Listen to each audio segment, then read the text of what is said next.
Bismillahirrahmanirrahim. Alhamdulillah wassalatu wassalamu ala sayyidina wa habibina Muhammadir Rasulillah wa ala alihi wa itratihi wa ashabihi wa man walah. Asyhadu an la ilaha illallah wahdahu la syarikalah wa asyhadu anna sayyidana wa habibana Muhammadan abduhu wa rasuluh wa safiyuhu min khalqihi wa habibuh, addal amanah wa ballagha risalah wa nasaha al ummah wa kashafa Allahu bil ghummah. Allahumma salli wa sallim wa zid wa barik ala sayyidina wa habibina Muhammadin wa ala ali sayyidina Muhammad. Amma ba'd. Alhamdulillah, syukur kita kepada Allah, kita bertemu lagi. Dan selepas ni mai tawakuf pula sebab Syekh Husri dah nak sampai Syekh Husri kita tawakuf pula pada waktu yang ditentukan pula oleh Allah SWT. Kita tunggulah subuh lewat sangat-sangat ataupun subuh awal sangat-sangat, tu kita ada peluang insya-Allah. Untuk menambah hari, anda takut nanti ganggu kita punya kelas yang lain dengan masyayikh. Kemudian sekarang ni anda nak tanya pendapat sahabat, kita eloknya berhenti pukul apa? Sebab kalau lepas tengah anda takut sahabat tak sempat nak cara kuliah. Ke sahabat pergi kuliah ni? Ya, sempat. Lepas tengah tu Maulid dah berhenti tu. Kena pergi kuliah sah? Jangan tak pergi kuliah. InsyaAllah khair. Seramnya tu InsyaAllah khair tu. Dulu masa anak kat Tontoh, dulu anak ulang alik pergi kuliah setahun. Anak duduk sini, kuliah anak kat Tontoh setahun semain jamak, puas hati. Buku apa kali tertinggal dalam telingko. Keluar kelang kabut, terlupa buku, tertidur. Jadi sahabat kena ni lah. Maknanya kalau anda kata kena berhenti awal sikit, kita berhenti awal sikit. Kalau rasa okey lah. Sebab anda tak ada kuliah, anda jual dari semak je. Okey, kita masuk kepada masalah yang seterusnya, iaitu masalah yang ke-413. InsyaAllah lebih kurang dalam pukul 8 suku kita berhenti. Anda nak ambil kesempatan untuk merajaah sikit apa yang sebelum ni kita tak sempat. Sebab anda nak study kat rumah tu, dia ikut adat tak mampulah. Pergi rumah tengok bawang kena potong, selesai potong kena goreng bawang, selesai goreng kena potong ayam, lepas tu anak-anak nak cium-cium. Jadi anda tak sempat nak menadah tu di mana, hanya kena kat sini juga kan. Jadi sahabat-sahabat yang masih ada waktu, yang punya ada waktu, sungguh-sungguh harus belajar. Sampai satu ketika nanti kita menangis nak baca buku. Kita akan rasa nak menangis nak baca buku, tak tahu nak baca buku macam mana, tak tahu. Jadi sementara ada peluang, ada ruang masa ni, belajarlah sungguh-sungguh.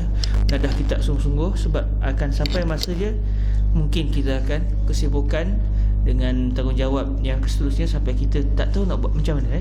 Jadi anda berhenti pukul 8 sekund untuk anda ambil sikit masa lebih kurang 15 minit. Kita cuba tengok masalah-masalah yang sebelum ni tergendala, untuk kita rujuk kitab, kod kita dapat jawapan. Kalau tak dapat jawapan tak apalah, kita cuba lagi besoknya pula. Okey, baik. Bismillahirrahmanirrahim. Isnadina al-muttasil ila syaikhina Syekh Muhammad Idris ibni Abdul Rauf al-Marbawi rahimahullahu subhanahu wa ta'ala, wa nafa'ana Allah bi'ulumi wa ulumi masyaikhihi wa talamizatihi wa qurra'i bahril mazi wa sa'il musannafatihi wa syurrahiha, Allahumma amin. Qala rahimahullahu subhanahu wa ta'ala, 413 masalah mandi junub kerana bertemu dua khatan yang diiktibarkan. Kata Nawawi, telah berkata ashab kita. Maksudnya sahabat kalau nak boleh faham betul-betul kitab ni, sahabat kena tengok balik masalah ni dalam kitab Sahih Muslim, tengok uraian Imam Nawawi. Sebab kata Nawawi yang Syekh Idris Marbawi sebut ni, insya-Allah daripada Syarhun Nawawi ala Sahih Muslim. Jarang sangat Syekh ambil daripada Al-Majmu'. Banyaknya dia ambil daripada Syarhun Nawawi ala Sahih Muslim. Jadi dan di sana ada juga khilaf pendapat Imam Nawawi dalam Syarhun Nawawi ala Sahih Muslim dengan kitab Majmu'. Jadi sebab tu bila kita baca kitab ini dalam masalah fiqh, kita juga kena padankan sikit dengan pandangan muktamad dalam mazhab Syafi'i itu apa dia. Baru je kita boleh tahu yang disebut sini bukan pendapat muktamad contoh. Yang disebut ini adalah pendapat muktamad, supaya kita ala wuduh dan tidaklah kita membuat perkara yang kita fatwakan benda yang tidak muktamad untuk masyarakat kita. Takut pening masyarakat. Dia dah belajar pendapat muktamad, kita pula sebut salah satu pendapat yang tidak muktamad dalam mazhab tapi kuat juga, kan? Jadi orang akan jadi kepeningan. Baik, masalah mandi junub kerana bertemu dua khatan yang diiktibarkan. Kata Nawawi, telah berkata ashab kita, dan bermula yang diiktibarkan pada jima' dengan sebab melenyapkan kepala zakar itu ialah daripada yang sahih zakar dengan ittifaq. Maka apabila melenyap ia akan dia dengan sempurnanya, nescaya bergantung dengan dia sekalian hukum. Ini kalau yang dilenyapkan itu bukan zakar. Contohlah qadarullah wal-azbillah, satu orang perempuan dia nak jadi orang lelaki, akhirnya dia buat mudahan-mudahan muncullah zakar bagi dia. Lepas tu dia pun melakukan hubungan dengan seorang perempuan yang lain. Adakah dia perlu mandi junub? Sebab yang dimasukkan itu bukan zakar hakikat, walaupun dalam bentuk zakar. Maksudnya zakar yang sahih. Begitu juga kalau khunsa muskil. Macam mana tu? Okey, dia ada dua kemaluan, lelaki ke perempuan. Dia ada kemaluan lelaki, dia ada kemaluan perempuan. Dalam masa yang sama dia tak tahu yang ni ke yang ni, yang ni ke yang ni. Sebab dua-duanya berfungsi. Mana satu? Mana ada orang sampai ada dua-dua kemaluan? Mesti satu je. Jadi satu kemaluan, satu lagi bukan. Masalahnya kita muskil, kita tak tahu dia ni lelaki ke perempuan. Maka dia pun katakan dia buat hubungan dengan satu orang perempuan, dia menggunakan kemaluan lelaki yang ada pada dia. Dia pun melakukan hubungan. Adakah dia kena mandi junub? Tak boleh. Bukan tak boleh, tak perlu. Bolehkah dia buat hubungan tu? Haram. Dia tak boleh buat hubungan, dia tak boleh kahwin. Khunsa muskil dia tak boleh kahwin. Buat macam mana? Sebab kita tak tahu dia lelaki ke perempuan. Kalau kita suruh dia kahwin sesama khunsa muskil, kod dia tu lelaki kahwin dengan khunsa muskil yang juga lelaki, satu hair. Okey? Kalau kita kahwinkan dia dengan lelaki betul, kita ingat dia perempuan, kod dia lelaki, salah. Kalau dia kahwin dengan perempuan, kalau yang khunsa muskil tu perempuan, macam mana? Jadi khunsa muskil ni kita suruh dia bersabar ya? InsyaAllah dapat pahala. Tu je lah. Jadi khunsa muskil begitu juga. Dia menggunakan salah satu alat kemaluan dia untuk melakukan hubungan dengan orang lain, maka dia tak perlu mandi junub. Tapi kalau dia kali pertama dia guna alat kemaluan lelaki, lepas tu dia guna pula alat kemaluan perempuan, maka ketika itu sah-sah dia telah berjunub. Bukan kerana dia telah menggunakan kemaluan, salah satu kemaluan dia, tapi masa dia guna dua-dua sekali. Ketika itu yakinlah kita bahawa dia telah berhadas besar. Cuma dengan sebab yang mula-mula ke yang kedua, wallahu a'lam. Pasti bila dah guna dua-dua, garantilah dia telah berhadas besar. Semestinya yang perempuan, soalan yang baik, satu orang khunsa muskil bersama dengan seorang perempuan. Okey, dia bersama dengan seorang khunsa muskil, dia buat hubungan dengan seorang perempuan. Maknanya khunsa tu tak perlu mandi, perempuan tu kena mandi tak? Secara yang jelas, secara yang terzahir pada fikiran anda sekarang ni, anda tak jumpa benda tu dalam kitab, kita jarang baca. Sekadar yang faham-fahamnya, dia juga tak perlu mandi. Sebab kita tak pasti yang masuk tu memang zakar sungguh ke bukan. Okey, kod khunsa muskil tu perempuan. Jadi tak berlakulah masuknya kemaluan lelaki ke dalam faras wanita. Tapi katakan khunsa muskil tu, katakan tak ada, dia tak ada, perempuan tu tak ada. Dia tak ada istilah dia bersama dengan khunsa yang sama dan akhirnya jadi hubungan tak ada. Tak jelas, anda tak nampak Melainkan kalau perempuan tu dia pula bersama dengan orang lain, tu dia kenalah mandi. Bukan dengan sebab dia bersama dengan khunsa muskil, tapi dengan sebab dia telah bersama dengan orang lain. Jelas tak? Sebab bila khunsa bersama dengan seorang perempuan, perempuan tadi dia hanya kena mandi junub sekiranya masuk kemaluan lelaki ke dalam kemaluan dia. Tapi masalah sebab yang bersama dengan dia tu khunsa muskil, yang kita tak tahu dia tu lelaki ke perempuan, maknanya tidak ada istilah kita wajibkan seorang dalam keadaan kita tak yakin. Dia buat benda haram tu satu hal lah, itu satu masalah lain. Tapi masalahnya dia kena mandi junub tidak? Secara zahirnya tidak. Sebab walaupun masuk sesuatu ke dalam kemaluan dia, tapi yang tiba hanya sekiranya kemaluan yang masuk itu adalah kemaluan lelaki. Okey, jelas Kalau benda lain masuk tak wajib mandi Melainkan kalau wanita tu keluar mani, maka ketika tu dia mandi wajib atas dasar dia sendiri keluar mani. Baik, kita tengok masalah ni. Kod Syekh Idris baca dah sebut benda ni. Saya tak study ni, saya tawakkal Allah je. Sebab kalau study, kalau sampai kalimah-kalimah yang pelik-pelik, saya tak boleh nak baca nanti. Jadi elok saya tak study. Saya baca betul kita gelak sama-sama kalau sampai benda-benda yang gelak Sebab ada kes itu kan, sampai tak boleh nak baca buku Berhenti terus kelas. Sebab saya bila dah ketawa teruk, saya tak boleh berhenti Saya tak boleh nak berhenti. Jadi hari tu kes apa benda tak ingat Akhirnya saya cuba-cuba tak boleh. Saya ketawa okey, tawakal Allah, kita berhenti. Besoknya saya minta tolong seorang tolong baca, dan saya tekuk mulut saya. Saya pesan dia baca, jangan pandang saya Dia baca dan saya ketawa seseorang Dia baca, saya tak pandang lah, tapi saya ketawa seseorang dan saya tutup mulut saya. Dan dia alhamdulillah dia terus baca, dia tak ada masalah. Kalau dia ketawa juga, mungkin 3 kali 4 kali kita tak boleh nak baca kitab tu Jadi saya memang tak study ni, elok kan tak study. Kita tawakal Allah, tengok apa yang keluar Maka apabila melenyap ia akan dia dengan sempurnanya, itu kadar hasyafah itu berjaya dimasukkan ke dalam kemaluan seorang wanita, maka ketika itu barulah dia wajib mandi. Maafkan saya kalau anda kata ucapan saya agak terlalu terang sangat. Dalam keadaan benda ni kalau kita boleh berlapik, kita berlapik. Tapi kalau saya sebut saya terang menerang tu, mohon maaf, sebab benda ni berkaitan dengan masalah hukum, takut kita salah faham. Maka apabila melenyap ia akan dia dengan sempurnanya, nescaya bergantung dengan dia sekalian hukum. Tak boleh masuk masjid sebab dia dah berhadas, dia kena mandi junub dan sebagainya. Tak boleh baca Quran semua hukum hakam kait dengan orang yang berhadas besar, dia kena Dan tiada disyaratkan lenyap sekalian zakat dengan ittifaq. Dan jikalau melenyap seseorang akan setengah kepala zakat, nescaya tiada takluk dengan dia suatu daripada segala hukum dengan ittifaq, melainkan wajah yang syaz telah menyebutkan dia oleh ashab kita bahawasanya hukumnya sebagai hukum melenyapkan semua. Ada jugalah pendapat syaz pendapat sebahagian ulama kita dalam mazhab Imam Syafi'i menyatakan kalau masuk saja kemaluan ke dalam kemaluan seorang wanita, maka dia kena mandi, walaupun yang masuk itu hanya setengah sebahagian daripada kadar hasyafah Tapi pendapat muktamad tidak begitu. Pendapat muktamad, selagi tidak masuk seluruh kadar hasyafah, maka tidak lagi wajib mandi junub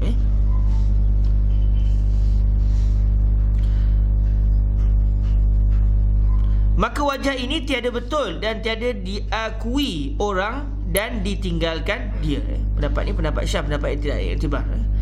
414, masalah mandi junub sebab jima' zakar kudung. Zakar yang terputus, terpotong. Kata Nawawi, maka apabila seseorang jima' dengan zakar kudung, maka padanya tafsil, ada perincian. Lihatlah, jika baki daripada zakar itu ketiadaan sekadar kepala zakar, iaitu hasyafah, tiadalah takluk dengan dia suatu daripada segala hukum. Kita dah sebut sebelum ni, zakar dia terpotong, yang tinggal hanya baki kemaluan lelaki itu. Kalau kita ukur baki yang ada, tidak sampai kepada kadar hasyafah biasa. Katakan, maafkan saya, katakan kadar hasyafah, kita pun tak pernah kira, tapi maknanya kita iktibar lah. Katakan kadar hasyafah itu adalah 2 cm, terputus kemaluan dia, lepas tu yang ada kita kira hanya 1.5 cm, tak sampai 2 cm. Walaupun dia lenyapkan baki zakat dia ada, dia tidak perlu mandi junub, sebab yang masuk itu bukan kadar hasyafah, tetapi kurang daripada kadar hasyafah. Dia khusus untuk orang lelaki lah ni. Orang perempuan dia tak apa, bila dia bersama dengan suami nanti tak timbul masalah. Dan masalah-masalah begini adalah masalah yang maknanya ialah jarang berlaku lah, mereka jarang berlaku. Cuma fuqaha mereka bincangkan sedetail-detailnya. Maknanya kalau anda kata berlaku kepada seorang, dia tahu hukum.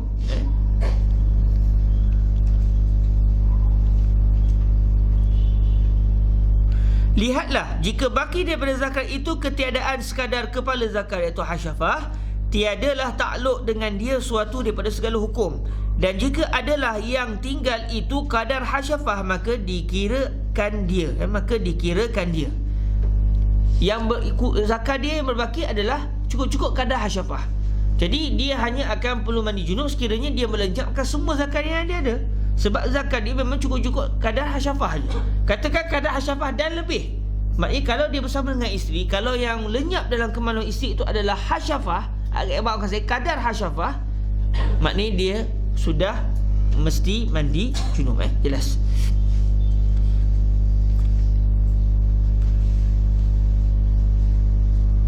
Bergantunglah segala hukum dengan sebab melenyapkannya dengan sempurnanya. Melenyapkan kemaluan tadi dengan sempurna, itu dengan cukup kadar hasyafahnya.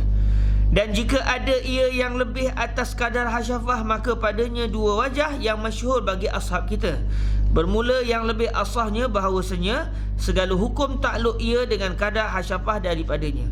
Dan yang keduanya, iaitu pandangan yang kedua pula dalam masalah seorang yang kemaluannya terputus, seorang lelaki yang kemaluannya terputus, dan yang berbaki adalah kadar yang lebih daripada kadar hasyafah.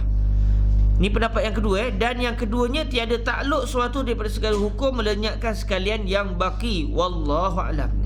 Cuma pendapat yang kuatnya adalah sekiranya dia berjaya masukkan kadar hasyafah, katakan hasyafah 2 cm, zakarnya terputus, dia akhirnya yang zakarnya setelah terputus adalah 3 cm. Ketika dia bersama dengan isterinya, dia berjaya memasukkan 2 cm daripada 3 cm kemaluannya, maknanya dia sudah kena mandi junub. Baik, masalah yang seterusnya 415. Masalah mandi junub jima' zakar berbalut. Sama juga macam isu orang yang pakai kondom. Maknanya zakarnya telah dibalut oleh sesuatu, tidak secara langsung. Kata Nawawi, dan jikalau membolot di sini maknanya membalut. Saya tak pasti sama ada salah hejah ataupun ada bahasa. Ada bahasa bolot, bahasa Kelantan tu maknanya balut.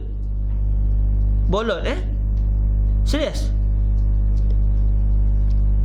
Bolot dia panggil apa? Bulut ke bolot ke apa? Gulung lah. Tak pasti. Khilaf di kalangan orang Kelantan. Dia ada dua pendapat. Akhir orang Terengganu bukan orang Kelantan. Besut dia khilaf. Dia Terengganu ke dia Kelantan? Dia khilaf sendiri. Dia sendiri tu khilaf. Okey. Tapi katanya orang besut ni lawa-lawa. Tak tahulah betul tidak, wallahualam. Kata orang lah. Masalah mandi junub jima' zakar berbalut. Kata Nawawi, dan jikalau membolot yang dimasukkan di sini adalah membalut. Cuma saya sebut tadi, saya tak pasti sama adakah ini silap eja ataupun memang bahasanya. Dan jikalau membolot seseorang atas zakarnya dengan perca kain dan memasukkannya dalam faraj perempuan, maka padanya 3 wajah bagi ashab kita. Yang sahih daripadanya dan yang masyhur bahawasanya wajib atas keduanya mandi, iaitu ke atas suami dan juga isteri mandi. Dan yang keduanya tiada wajib, kerana bahawasanya ia memasukkan di dalam perca. Dengan sebab balutan tadi dia tidak secara langsung, maka tak wajib mandi. Dan ketiganya, jika adalah perca itu tebal, sekira menegahkan sampai lazat dan basah faraj itu, nescaya tiada mewajib ia akan mandi. Dan jika tiada demikian, nescaya wajib. Wallahu a'lam. Okey, jadi kalau macam kondom tu memang nipis, jadi maknanya dia wajib mandi berdasarkan kaul yang pendapat yang ketiga. Sekejap kita tengok bolot ni memang ada ke tidak. Boleh, kita ada kamus, tapi kamus kita tidak sepanjang lisanul Arab. Sebab lisanul Malizin qasir. Wa in kana tawilan yuridul munazarah baina ahli sunnah wa ghairihim.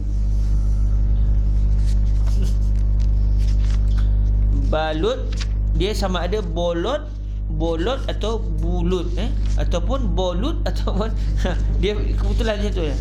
Kita try bulut dulu, bulut. Bila borongan dia bolot lah kalau ada LMNOPQR LMN bohorok bolui Cina tidak punya wang bolui. Awak ni bolui lah. Dah cukup tu. Kadang-kadang pelik bahasa yang kita tak bisa dengar, tapi dah diiktibar bahasa Melayu. Dan bahasa kita ni pelik sikit. Dia banyak bercampur bahasa kita.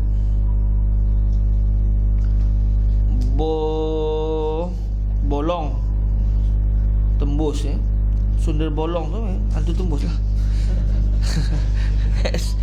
Bolot. Okey, membalut. Allah. Bolot membalut, membungkus dengan tergesa-gesa.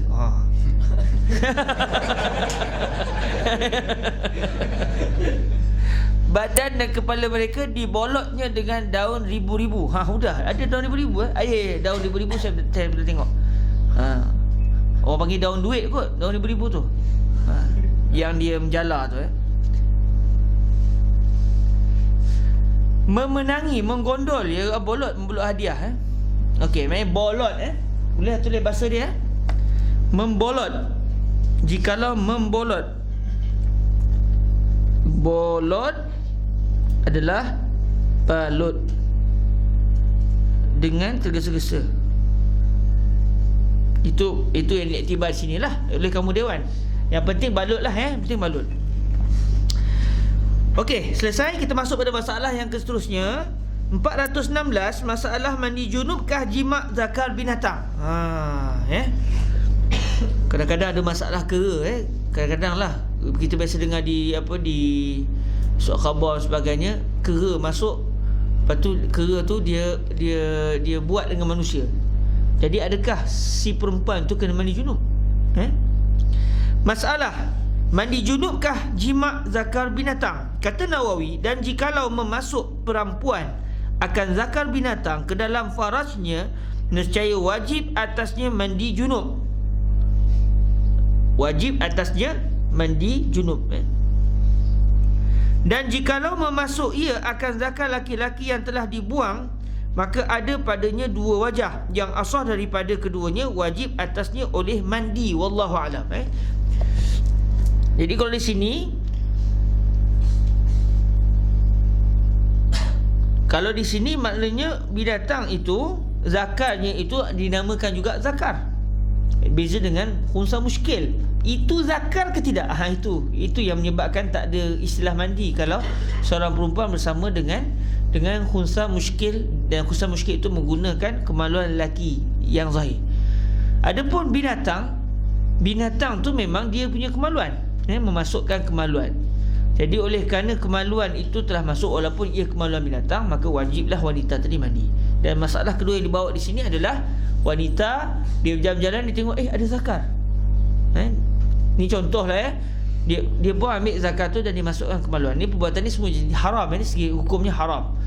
Pun begitu fuqaha bincang dari segi hukum yang berkaitan dengan masalah mandi. Jadi dia pun masukkan zakat yang telah terputus itu, dia jumpa tepi jalan tu, dia masukkan ke dalam kemaluan ni. Adakah dia wajib mandi? Wajib. Sebab apa? Sebab itu masih zakat. Kalau yang terpotong itu zakat khusah, tak kena lah. Sebab kalau dia bercantum pun tak kena tak? Boleh tahu tu lah. Jangan pamer lah. Tapi saya jawab ni memang amanahnya saya tak jumpa dalam kitab lah. Begitu juga dengan masalah satu orang, contoh dia jumpa zakar yang telah terpotong, dia pegang zakar tu, dan yang memegang itu adalah lelaki ataupun perempuan, tak ada masalah. Perempuan ataupun lelaki pegang zakar, batal tak wuduk yang memegang? Batal sebab dia telah memegang zakat. Dia telah memegang zakat. Tapi kalau yang memegang itu adalah pemilik zakat, dia telah terputus zakatnya dan dia pegang, dia nak pergi hospital, yang keadaan sebelum tu dia telah berwuduk. Jadi batal tak wuduk dia? Batal. Cuma dalam Munil Muhtaj disebut satu masalah, sekiranya zakat itu telah zakat pula maafkan saya sebab kita nak bagi ingat masalah fiqhnya. Sekiranya kemaluan lelaki itu telah dihancur lumat. Dalam kitab Munil Muhtaj disebut dihancur lumat sampai orang tengok ni daging ke benda, orang tak tahu yang itu zakat, tapi hakikatnya itu adalah zakat. Akhirnya orang pegang benda tu.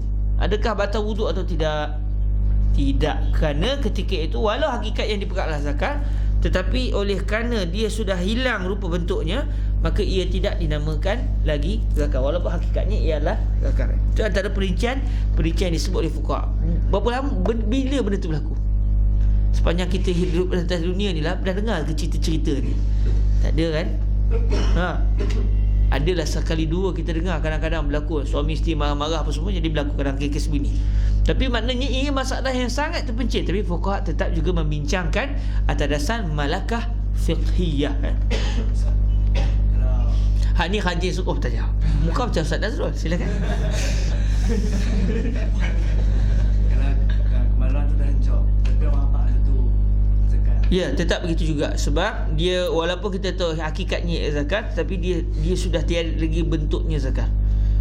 Tapi kalau benda lain bentuk zakat dan dia bukan zakat, kita pegang tak ada apalah. Macam kes baru ni, ada orang sebenarnya cerita masyarakat kita sampai dah hilang rasa hormat terhadap diri masing-masing. Dia boleh buat kuih bahulu bentuk zakat lelaki. Karut dia nak bagi orang seronok, orang nak beli orang ni tak ada kerja. tak ada kerja Tapi maknanya sampai ke tahap gitu masyarakat kita, jauhnya masyarakat kita dengan nilai kemanusiaan. Sebelum kita bincang nilai agama, manusia waras pun takkan buat begitu. Malu sikit. Jadi tanggungjawab kita lah untuk sedarkan balik masyarakat biiznillah. Silakan akhi. Yang batal wuduk ni setu dengan tapak tangan. Apabila setu dengan macam mana? Disentuh kat sini, kalau dia seorang memegang zakat dan disentuh begini orang lelaki dia pegang, dia kata ni zakatnya dan dipegang begini, batal tak wuduk? Batal wuduk sekiranya dia pegang dalam keadaan dia sedang buang air kecil. Sekiranya dia pegang dalam keadaan dia tak buang air kecil, dia pegang macam ni, maka tidak batal wuduknya. Selesai. Boleh tak tu dah. Sebab memegang kemaluan hanya akan batas sekiranya kita pegang dengan tapak tangan. Mana tapak tangan? Iaitu kawasan yang tidak dilihat sewaktu kita mencantumkan kedua tangan. Ada nampak tak? Ada tak bahagian yang nampak? Ada kan? Maka bahagian nampak itu tidak dinamakan sebagai tapak tangan. Dia tak panggil batinul kaf, dia panggil zahirul kaf.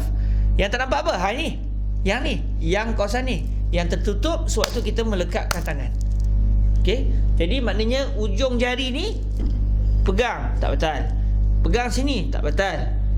Dia sini tepi-tepi ni tak batal harf ni. Dia pegang tepi-tepi ni tak batal. Daripada bawah ni dia pegang itu tak batal Tak tahu je. Kok dia tengah berlatih ke tak tahu, dia berlatih berlawan apa semua Mungkin cara-cara untuk matikan orang ke, Allah Allah. Mungkin tanya orang Wing Chun lah. Daurah bila akhir Wing Chun? 21 Siapa nak belajar Wing Chun boleh daurah Wing Chun. Memang dia teknik lah. Main teknik kalau anda kata kita diragut macam mana semua. Nantilah saya buat daurah tomoy pula. Dia tak ingat dah buah ni. Baik, masalah yang seterusnya 417. Masalah mandi junubkah letak zakat atas faraj. Dia tak masukkan, dia letak je. Dia letak je. Adakah batal? Memang batal wuduk, batal lah. Masalahnya adakah dia kena mandi junub atau tidak? Semestinya dalam pendapat kita, mazhab kita tidak wajib.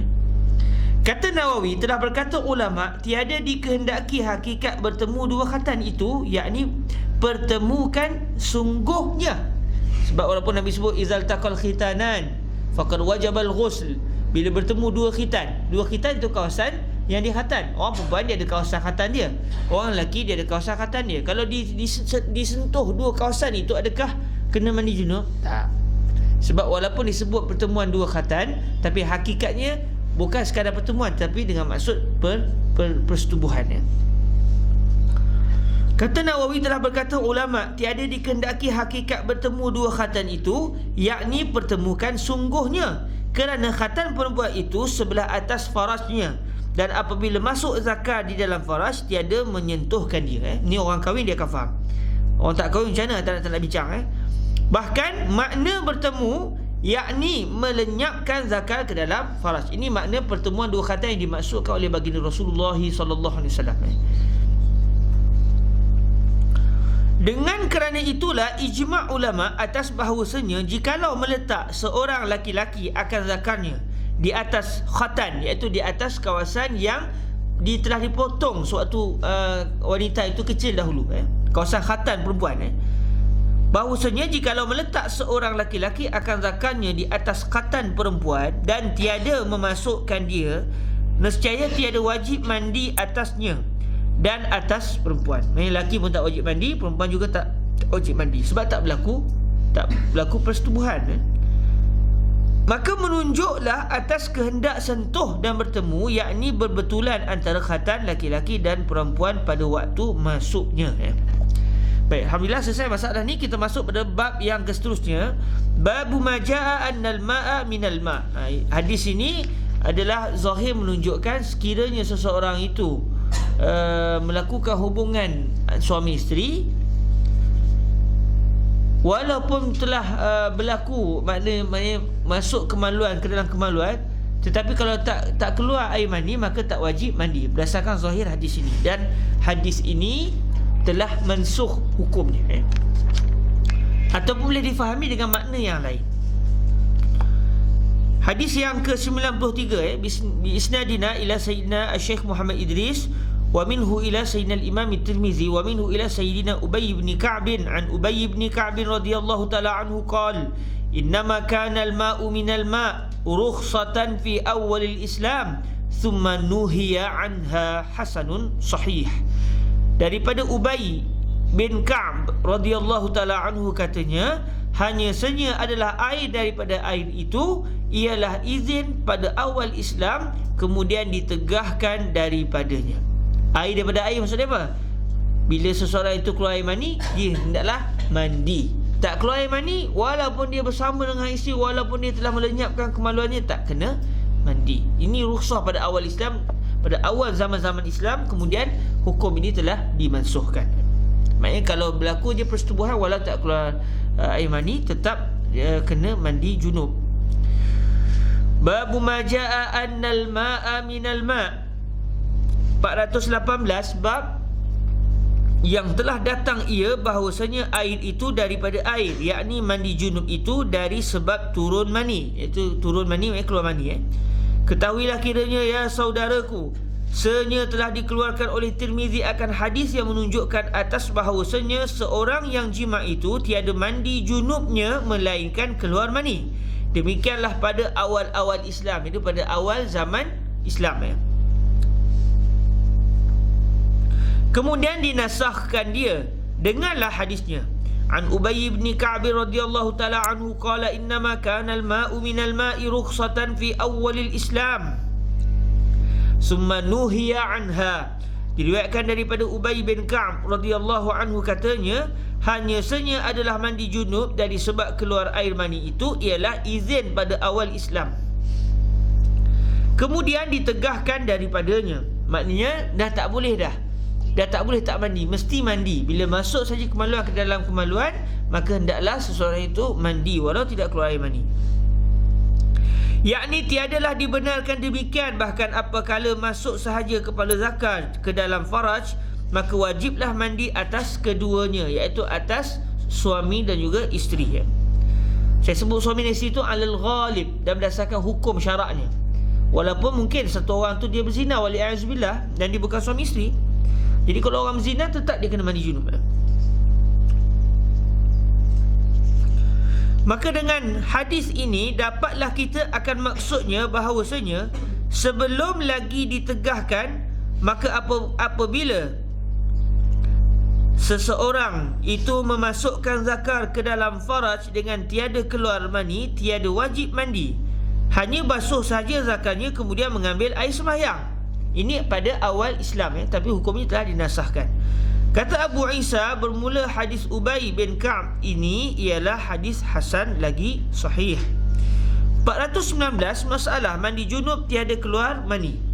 Mandi junub tiada keluar mani. Kata Abu Isa, dan hanya saja adalah mandi junub dari sebab keluar mani itu pada awal Islam, kemudian dinasahkan dia kemudian daripada itu. Demikianlah telah meriwayatkan oleh ketiadaan seorang daripada sahabat-sahabat Nabi SAW, setengah daripada mereka itu Ubay bin Ka'b dan Rafi' ibnu Khadij. Dan bermula amal atas ini di sisi kebanyakan daripada ahlul ilmi atas bahawasanya apabila jima' seorang laki-laki akan isterinya pada farajnya, nescaya wajib atas keduanya mandi, dan jika tiada keluar mani keduanya sekalipun. Okey, jelas ya? Kata Nawawi bahawasanya sekalian orang bersetujuan, bahawasanya sekalian orang bersetujuan, bersetuju,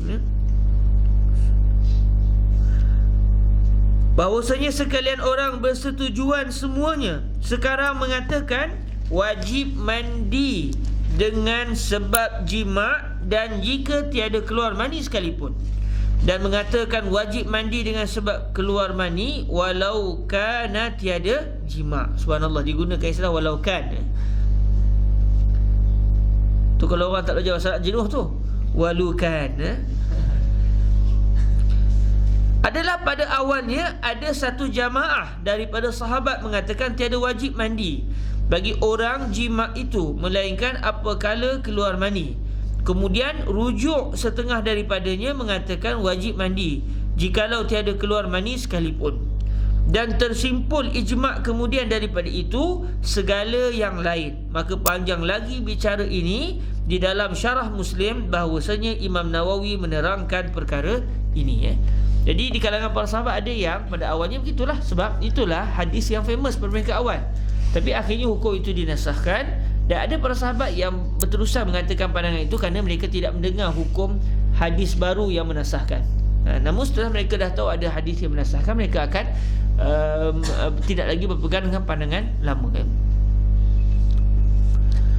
Okey, kita berhenti sebentar di sini. Saya nak murajaah balik beberapa masalah sebelum ni kalau kita dapat diizinkan Tuhan untuk melihatnya. Dalam tempoh 15 minit ni kita nak cek balik benda-benda yang sebelum ni kita tak dapat fahami dengan baik.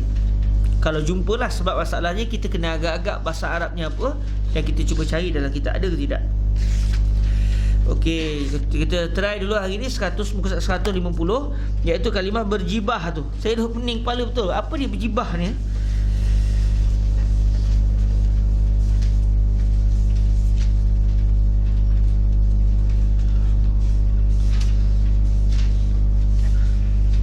Okey, kita cari dulu.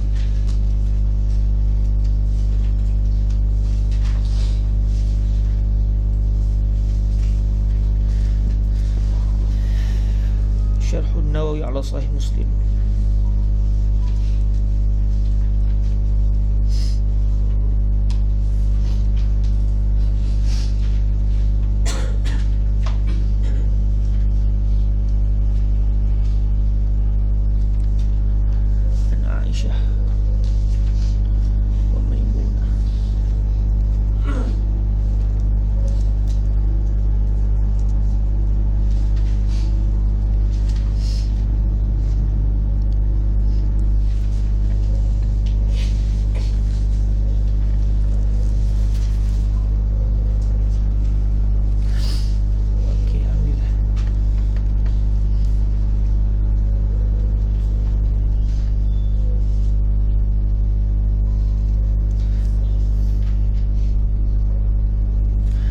Alhamdulillah, kita tengok 150 iaitu pada perenggan akhir tu. Dan adapun atas yang masyhur lagi sahih, maka diamalkan dengan zahir beberapa riwayat yang masyhur yang berjibah diriwayatkan daripada Aisyah dan Maimunah. Kita baca teks bahasa Arab ya daripada Syarhun Nawawi ala Sahih Muslim. Kelebihan kitab-kitab Arab Jawi lama ni, mereka terjemah berdasarkan susunan bahasa Arab tu. Cuma Syekh Idris ni beliau terjemah dan tambah dalam syarahan. Kita tengok teks bahasa Arabnya.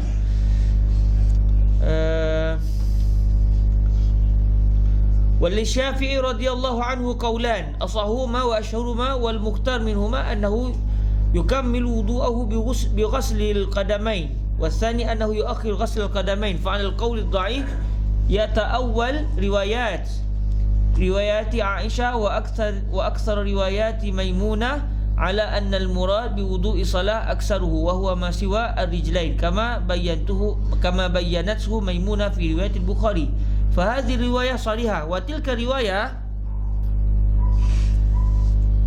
الرواية محتملة للتأويل فيجمع بينهما بما ذكرناه وأما على المشهور الصحيح. Okey, itu kan. Dan ada pun atas yang masyhur lagi sahih. Okey. Wa amma Wa amma 'ala al-mashhur as-sahih fayu'mal bi zahir ar-riwayat al-mashhurah al-mustafidah an Aisyah wa Maimunah jami'an fi taqdimil wudu. Fi taqdimi wudu. Jadi kalau kita tengok di sini, adakah ni daripada tak masalah ataupun tambah syekh? Kalau syekh yang tambah, tak kata apalah kita.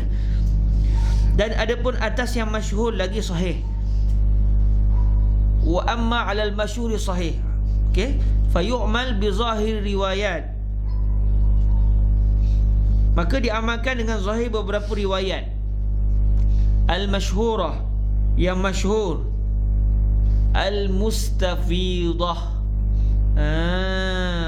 Ini yang berjebah ni, al-mustafidah.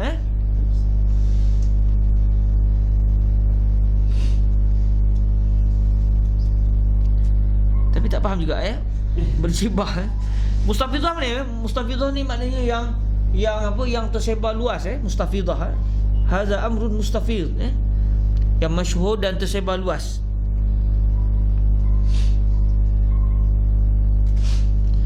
Jebah, apa dia jebah? Ala kuliah tak apalah, maknanya kita tahu dah kalimah berjebah ni pada kalimah apa. Jadi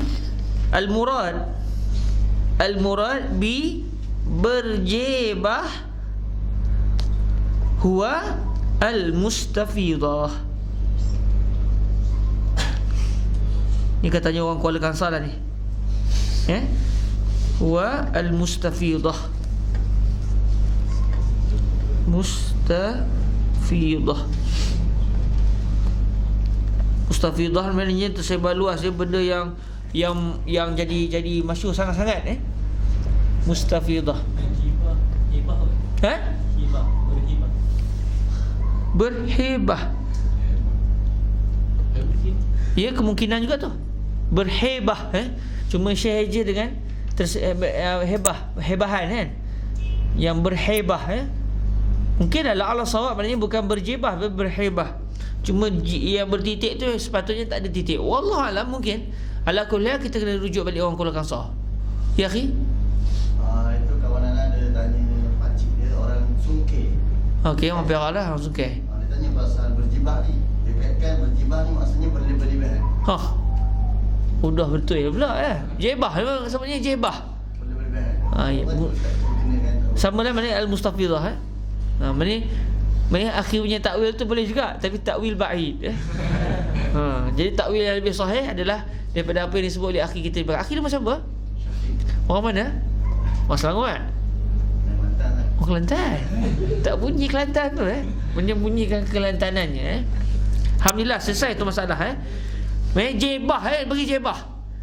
Jebah adalah apa dia tadi? Berlebihan. Adalah berlebih-lebihan. Berlebih-lebihan. Mustafidah sama lah. Mustafidah yang jadi lebih-lebihan, yang jadi masyhur sangat-sangat. Selesai satu masalah. Alhamdulillah. Baik, surat 151 iaitu hadis berkenaan dengan Sayyidatina Ummi Salamah yang namanya Ramkah atau Ramkah. InsyaAllah Ramlah tu, bukan Ramkah tu. Kita tengok balik secara tepatnya.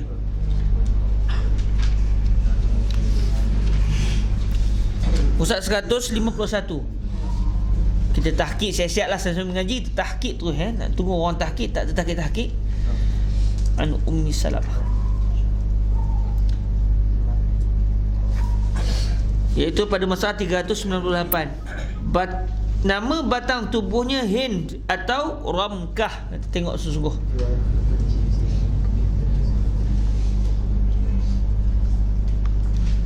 Kita buka dalam kitab Tarajim As-Sahabah.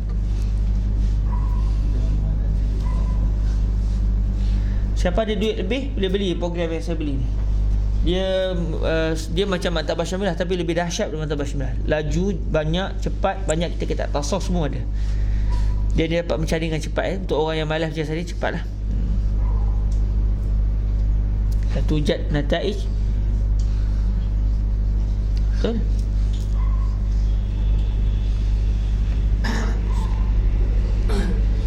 Mana tu?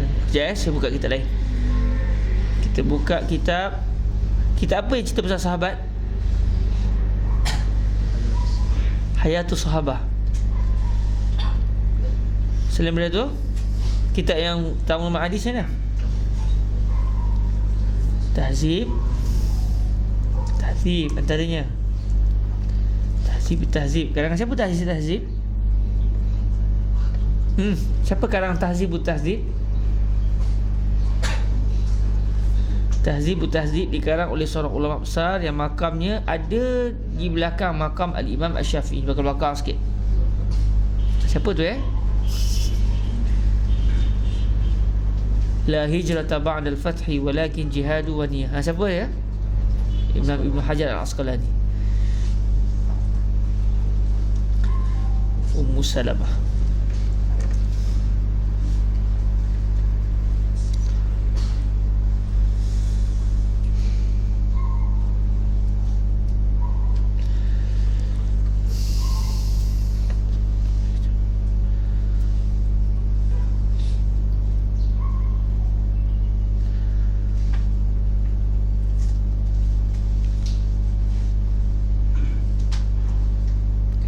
Siapa rubah di internet laju dan download cuma?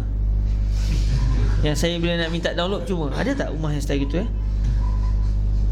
Sebab ada satu web, dia menghimpunkan manuskrip seluruh dunia yang ada.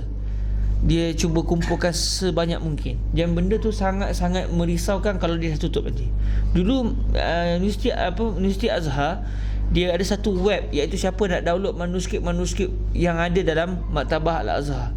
Kejap je benda tu. Lebih kurang 3 minggu 4 minggu betul tutup habis. Ana sempat download sikit-sikit je manuskrip. Jadi kalau siapa yang ada internet laju sangat baik tu, dia sebab kadang-kadang kitab yang ada di sisi kita ni dia jatuh. Jadi kita kena rujuk balik Nuskhah Hasan. Dan ada kitab-kitab manuskrip ni tak pernah dicetak lagi. Yang antara yang pernah disebut oleh Ustaz Aidil Azwar kan namanya. Aidil Azwar kot. Daripada Kedah dulu, antara sahabat kami dulu. Beliau sebut tu pedangan, saya duk pegang pedangan tu, pedangan yang baik. Dia kata manuskrip banyak, dan ada manuskrip yang bersifat risalah, main ketah kerja lah kalau istibah itilahkan ni. Ya, lebih kurang dalam 4 muka surat, 5 muka surat, tapi manuskrip. Dia menjawab isu-isu tertentu yang ringkas. Jadi kitab-kitab yang kecil itu tidak akan sama sekali dicetak. Sebab kecil sangat. Orang cetak pun macam rugi. Tapi dan orang tak akan jadikan ia sebagai risalah tesis, master dan PhD, sebab kecil sangat. Jadi apa nasib risalah tu? Habis begitu saja, menunggu masa untuk hilang. Alangkah baiknya kalau kata beliau lah, kita dapat salin balik, terjemah balik dan dapat sebarkan kepada masyarakat. Jadi di Mesir banyak tersimpan manuskrip Islam, alhamdulillah. Jadi ada ke saya tanya tu, internet yang free tu? Tak adalah memang kena bayar. Ada kod. Memang kena luak Jawi lah. Sebab nanti insyaAllah ada rezeki, luak Jawi ni dia akan disambung di Malaysia dengan Al-Azhar Asani. Satu masjid ada 6 tingkat. Tingkat bawah sebiji macam Masjid Azhar, tingkat 1 untuk asrama lelaki, tingkat 2, tingkat 3, tingkat 4, tingkat 5. Jadi dia jadi lain sikit lah. Bawah tu Masjid Azhar suruh, ada ruak Al-Traq, ruak Maghribah, ruak Abbasiyah. Memang sebiji ada Zalah Fatimiyah. Lepas tu kubur depan tu kita jadikan ruak sebab tak ada siapa dikuburkan di situ. Lepas tu atas masjid tu dia ada 5 tingkat. Tingkat pertama, tingkat 2, tingkat 3, tingkat 4, tingkat 5. Kelima-lima tu adalah asrama lelaki. Satu hall, satu tingkat tu boleh dapat untuk 400 orang. Maknanya 5 tingkat dia jadi 2,000 orang. 4, 8, 2,000. Dan oleh kerana asrama tu di dalam kawasan masjid, maknanya tak dalam bilik tu kita sediakan, satu bilik kita akan tempatkan 10 orang. Dia ada 400 bilik dalam satu tingkat. Jadi dalam setiap bilik tu 10 orang duduk. Kita sediakan katil double decker dengan apa namanya, dia punya apa, cuma kita tak dapat sediakan tandas sebab dia dalam masjid, dia berkait dengan hukum tandas dalam masjid. Jadi kita sediakan tempat wuduk. Jadi untuk memudahkan ikhwah kalau ada sikit perut apa semua, kita sediakan tandas di luar kawasan masjid, tapi kita akan buat macam lift. Lift. Jadi cepat dia. Untuk akhwat pula 2,000 orang kita akan tempatkan juga 5 tingkat 5 tingkat. Tapi di luar kawasan masjid di luar kawasan masjid. Yang mana konsepnya sama, dia akan jadi 2,000 pelajar. Dan setiap pelajar kita akan bagi bonus sebab dia belajar. Dia tak perlu bayar yuran, dia duduk secara percuma. Setiap bulan untuk pelajar bujang kita bagi RM1,000 RM1,000 Malaysia, RM1,000. Manakala yang pelajar yang telah berkahwin, kita tak tahu jumlah dia berapa. Jadi pelajar berkahwin, kita akan suruh dia sewa rumah sekitar, kita akan bayar sewa rumah dia. Dan kita bagi RM3,500 sebulan. Kemudian guru kita target dalam 200 orang. Kita akan ambil daripada ulama-ulama Al-Azhar dan juga ulama-ulama tempatan kita daripada Patani, Malaysia dan juga Indonesia. Kita target dalam satu masa tu ada 200 orang guru. Jadi kita akan buat satu apartmen khusus, dia mereka sebagai apartmen ulama. Dalam apartmen tu, dalam satu apartmen tu, maknanya untuk satu bilik dia ada 4, satu pintu tu dia ada 4 bilik besar. Satu bilik untuk maktabah masyayikh, untuk maktabah syekh tu sendiri, dan dia ada 3 bilik. Dia ada 5 bilik. Jadi semua ada 5 bilik. Dan insya-Allah benda tu akan dibuat di Perak biiznillah.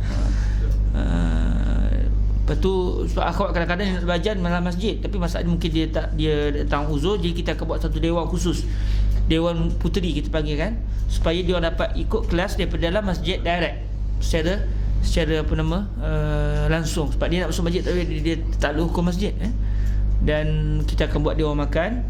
Untuk guru kita akan bayar RM8,000 sebulan. Kita ada kaki tangan dekat 200 orang, dan kesemua kita bayar RM8,000. Pekerja biasa kita bayar RM4,000. Untuk pelajar kita bayar RM1,000 sebulan. Ya Rob, mimpi. Benda tu saya dah buat kertas kerja dah. Semua dah buat kertas kerja. Tu lah mimpi lah. Ada orang nak bagi tanah, ada orang nak bagi tanah. Tapi memang projek besar. Tapi memang benda tu kita nak buat semua lah, tapi tak tahulah macam mana. Tanya pada Syekh Syed kata sepatutnya kamu dah buat lama dah, bukan sekarang patut kamu buat. Benda tu kena buat supaya kita ada kesinambungan dan orang Malaysia dapat menadah ilmu. Al-Azhar As-Sani, sistem tradisi Al-Azhar dulu, kitab ke kitab. Macam mana tu? Juta-juta, ada dekat 60 ke 70 juta untuk dia punya pembinaan semata-mata. Kemudian kos dia, sebab semuanya secara percuma kan, jadi memerlukan setahun dalam 260 something begitulah juta ringgit Malaysia. Jadi dia memerlukan satu mimpi yang lebih indah. Masih apa tadi? Nak cari benda lain. Dia tak ada salah kita mimpi kan. Siapa nak tengok kertas kerja saya ada. Kok dia punya pakcik dia boleh sumbang 40 juta. Ada. Tapi biasanya pelajar-pelajar ni semuanya keluarga miskin lah. Biasanya begitulah. Buat orang kaya tak nak belajar. Okey tak dia punya perancangan tu tak? Masih akan memberikan sokongan.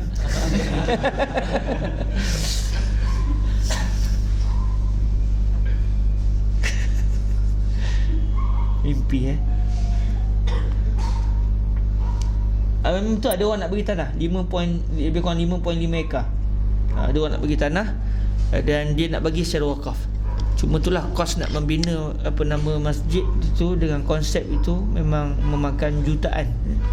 Sebab dia bukan semata-mata masjid, dia akan jadi masjid 24 jam.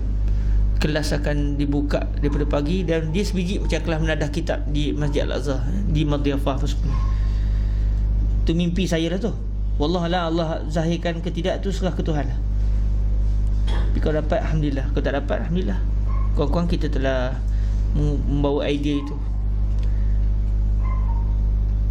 Sebab tak sedih ke balik Malaysia kita tak boleh nadah kitab lagi dengan Syekh? Sedih tak? Okay, siapa nak balik boleh. Siapa nak balik boleh, sebab saya nak cari tentang yang Ummu Salamah tadi. Siapa yang ada hal boleh balik, tak ada masalah insya-Allah. Cuma saya masih lagi mencari Ummu Salamah.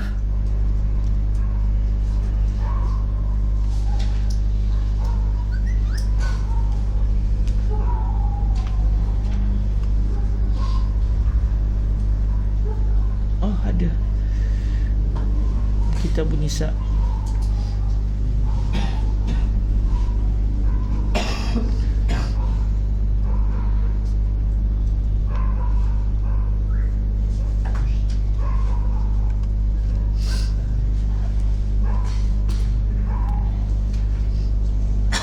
Ummu Asim, Ummu Salamah zaujin Nabi, ismuha Hind. Taqaddamat memang kena cari balik kitab lah. Hind. Ya? Kalau Ramlah ni saya buat cerita ni. Nama isteri Rasulullah Ummu Habibah. Bukan Nama-nama dia. Takut nama yang lain. Sebab saya nak pastikan sama adakah beliau juga bernama Ramlah. Ma'ruf Sayyidatul Ummu Salamah ni Hind.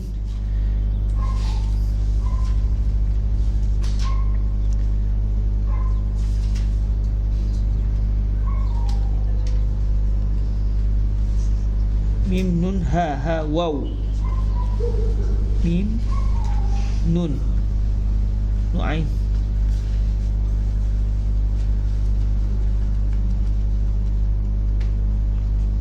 Ya, di sini jilid ni. Hind Harun. Nun Hind.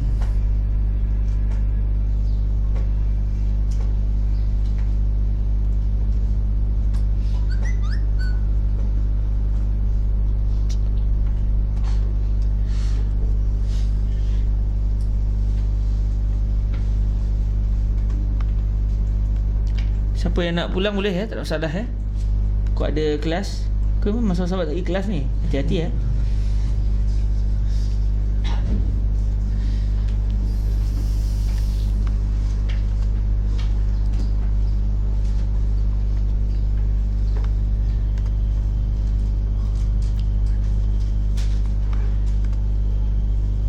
Waqaf kaflah min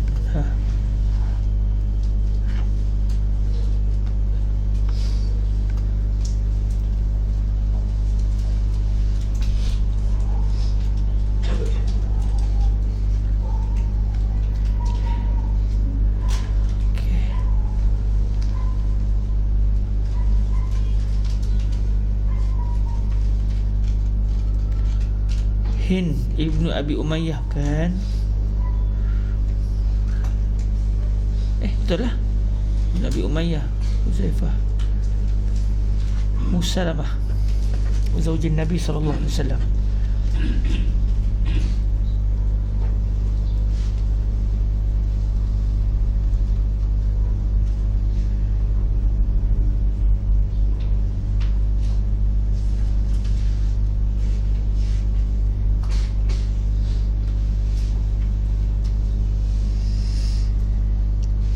Okay.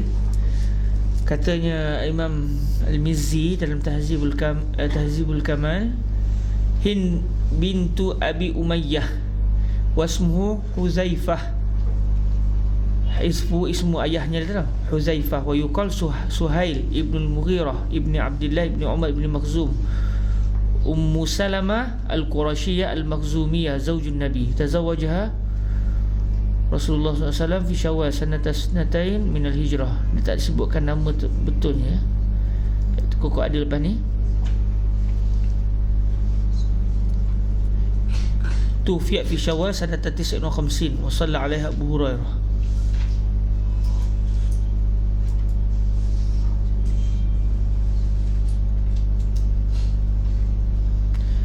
Ni tak disebut Kita cari yang lain pula. Hind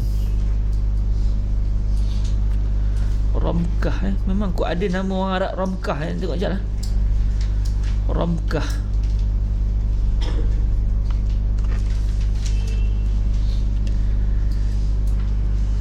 Ya Rabb.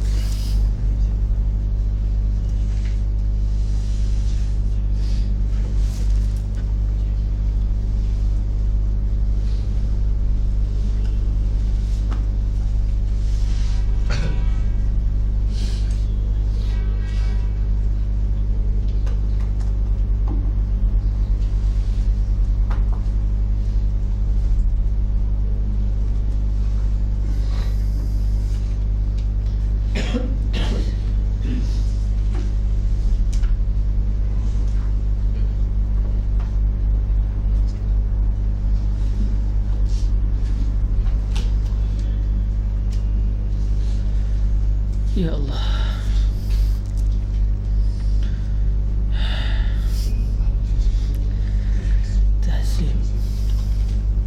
Tahzib Ramkah.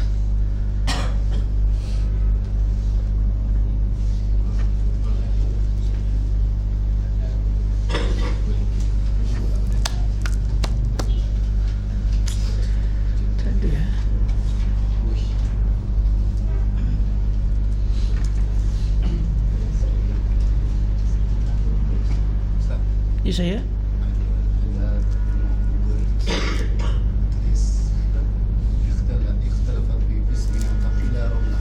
Ramlah. Faqilah Ramlah. Syukran yang ambil Google. Hindu bintu Abi Umayyah ibn al-Mughirah ibn Abdullah ibn Umar Makhzum. Ukhtulifa fi ismiha faqila Ramlah wa laysa bi syai' wa qila Hind wa huwa al-akthar. Izan huwa Ramlah ke Ramkah. Okey, betul kan bukan Ramkah, Ramlah.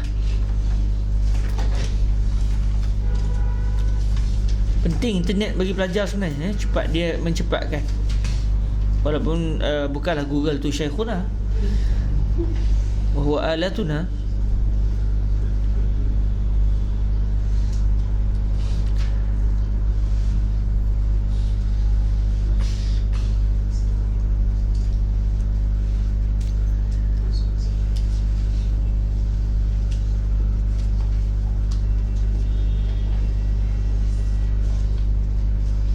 Okay, insyaAllah tu biiznillah. Bukan Ramkah As-sawab Ramlah. As-sawab Ramlah. Okay, tapi yang masyhurnya bukan Ramlah lah. Namanya yang masyhur adalah Hind Sayyidatuna Ummu Salamah. Alhamdulillah. Besok kita akan murajaah balik masalah 152 yang kita tak jelas sebelum ni. Alhamdulillah, jazakumullah khairah. Rezeki kita akan jumpa lagi insya-Allah azza wa jalla.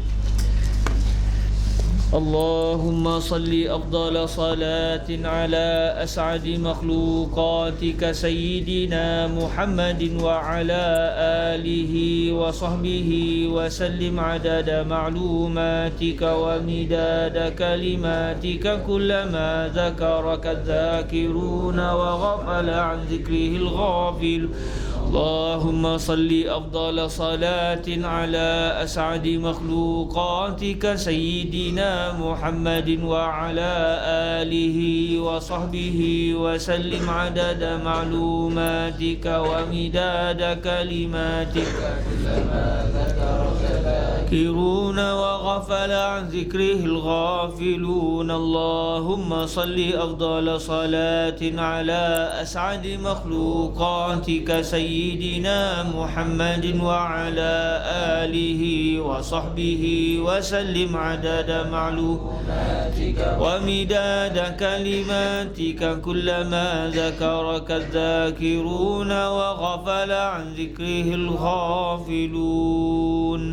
اللهم اجعلنا من عبادك الصالحين وارزقنا فهم النبيين وحفظ المرسلين وإلهام الملائكة المقربين ويسر لنا أمورنا في طلب العلم يا كريم واجعلنا من أهل الفقه وأهل الاجتهاد واجعلنا من أحبابك يا أرحم الراحمين. بارك اللهم حياتنا واجعلنا من عبادك الصالحين. أمتنا ونحن ناطقون بكلمة لا إله إلا الله سيدنا محمد رسول الله. ربنا آتنا في الدنيا حسنة وفي الآخرة حسنة وقنا عذاب النار. وصلى الله على سيدنا ومولانا محمد وعلى آله وصحبه وبارك وسلم. الحمد لله رب العالمين. تقبل الله منكم. سبحانك اللهم وبحمدك أشهد أن لا إله إلا أنت أستغفرك وأتوب إليك. بسم الله الرحمن الرحيم. والعصر إن الإنسان لفي خسر إلا الذين آمنوا وعملوا الصالحات وتواصوا بالحق وتواصوا بالصبر.